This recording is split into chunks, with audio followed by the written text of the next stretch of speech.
June 9th, 1892. Dear Martha, after the storytelling, the fire burned low. Crickets chirped in the bushes and frogs croaked down by the river. We heard the sad, lonely call of a whippoorwill. Wanda said, "Let's make up your pallets because, by the looks of you two could fall asleep standing in the middle of a tornado. I don't have much for a pallet, but I think these quilts will do." We spread the quilts down and wrapped up in them. Wanda said, "That's good, right near the fire. This smoke will keep the skeeters away." Daniel lay on one side of the fire, and I lay on the other. We thanked Wanda for everything: fishing, supper, the story, and putting us up for the night. She said, "I should thank you for the good company. It gets lonesome out here. You children have made me forget that I'll be 92 years old come September. I've outlived everyone, my husband, my son, and I don't know how many dogs and cats. Now have a good night. It will be morning before you know it." Daniel was asleep before Wanda made it into her cottage. I looked at him across the fire. It was still amazing to me that I was looking at my cousin. Daniel and I were family. I had lost my baby brother. My parents were missing, but I was not alone. I had a cousin. Daniel's parents are dead for sure, but now he has me. The next morning, we slept late. I woke to the smell of bacon frying. Wanda was making breakfast. She said, "We've got to talk. Come eat, and then I'll ask you a few questions." Daniel and I ate like bears coming out of hibernation. Wanda said, "I don't need to know why you're running or where you're running to, but the trail you came in on dead ends at the springs. I have an old John boat I don't use anymore, and it's still sound. It's propped up by that tree. I oil the bottom a few times each year just in case someone might need it, and now someone does. It has two poles and would be about right for you two, and two oars. If you follow the river, in springs, you'll come to the Ocochala River.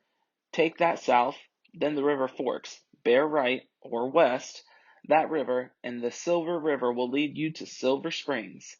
I said, "Wanda, you're not running away because we're done something bad." She said, "Oh, I know that. A guilty conscience always shows." I said, "A bad man is after something I have, something my pap worked hard for." Daniel said, "He's married my stepmother after my pap died. Then we're both bad news. I'm running away with Teddy because I don't have any other place to go and because we found out we're kin." I said, "Cousins? We're both Bodains." Wanda smiled. "That's nice. It's always good to have family. I miss my family. Everyone wants to live a long time, but life is only special when you share it with the folks you love. I hate to see you go, but if someone is following you, I might be the best for you to pack up and head down the springs." I didn't want to leave Wanda, but the thought of Jimbo finding us made me agree that we had to go. We didn't want to take her boat, and she insisted. "What am I going to do with a John boat? I'm too old to pole it. I can fish right here in the springs if I get hungry, and I'm staying put right here. You take it and use it however it helps you." She packed us a sack of food and some matches. She gave Daniel a pair of boots. The one he had owned had holes in the soles and were too small. She gave me the pocket knife that had belonged to her son, Samuel. When I gathered my belongings, she said, "Teddy, if you're on the run, that pretty dress might draw some attention." She helped me put on a pair of overalls and an old shirt. "We'll have to roll up the cuffs, but these will help you blend in." Being with Wanda was almost as good as being with my mama. Almost. Love, Teddy. June 10th, 1892. Dear Martha, I told Wanda, "I'll never done this before." "Pull a John boat, I mean." Wanda said, "Learning is half the fun. You'll figure it out. I'm going to miss you two. Come back sometime. I'd love to know you got to where you were going." She waved and we waved back. The spring was slow moving, so it gave me a chance to learn how to pole. Daniel had poled before, but I had to learn how to stand in a boat, balance, and pole at the same time. The trick was to stick the pole down in the mud, shove forward, pull the pole out, and start all over again. Daniel poled on one side and I poled on the other. With two of us, it wasn't too bad. The John boat surged ahead steadily and silently. The sky was as blue as Mama's eyes. All around us, trees rustled their leaves, turtles stretched out on flat rocks and fallen logs, taken in the sun. Butterflies opened and closed their wings. I saw the same kind of birds I had seen in the swamp.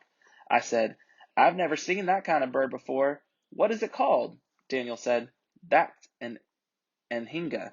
Some folks call it a snake bird. See that pointy beak? That's how they get into dinner. I said, How does he do that? Daniel said, Look, there he goes. You'll see. The anhinga flew straight up, turned head down into the water, and folded his wings back. Chum! His knifed through the water like a fish. I watched, but he didn't come back up. I said, Is he drowning? Daniel said, He's fine. Just watch. I had to wait a minute or two, but the anhinga finally surfaced. His beak had spreaded a shiny, wrinkly fish. Daniel said, Now see what he does? The anhinga tossed his beak, and the fish flew into the air. The anhinga caught it, and tossed it up again and again. He finally caught the fish head first. This seemed to be what he was waiting for. He swallowed that fish whole. He watched as the bulging lump of fish slid down the anhinga's long, crooked neck. I shook my head. Amazing! We pulled the boat until we had began to notice the current picking up. The spring winded and turned, and we were in the river. It wasn't a huge river, but bigger than the springs. The bad thing was that we had to pull against the current. Who ever heard of a river flowing north? Daniel said. He can still pull, but let's keep to the bank. The river gets faster and deeper in the middle. If we need to paddle, we got the oars. I said, How did you learn all this? Daniel said, Pat. He loved doing things, going places, learning stuff, and teaching me. I said, I bet you miss him. Daniel said, He was all I had. I thought about how much Daniel knew about living outdoors on his own. I felt kind of dumb when I had compared myself to him. I planned to pay attention and learn as much as I could. The mosquitoes started biting. He pulled to the riverbank and said, Let's mud up. I said, Let's what? He scooped up a handful of wet mud. Skeeters can't bite through this. We covered ourselves with thin layer of river mud on our arms, necks, hands, and faces. If we didn't look a sight. Ethel looked at me like I had gone crazy. I thought I was. I thought I was. I wish Martha could see now. Teddy Bodain, Queen of the Mud. Love, Teddy. June 11th, 1892. Dear Martha, sometimes we took turns poling, sometimes we had to row. I said, We're like Tom and Huck. Daniel said, Who? I said, Tom Sawyer and Huckleberry Finn. You know, from the book Tom Sawyer. Did you ever read it? Daniel said, No. Pap's job kept us on the move a lot. I never did much schooling. I thought about Miss Pettigrew in our school in Salters Grove. I thought about Miss Melman in the wagon train school.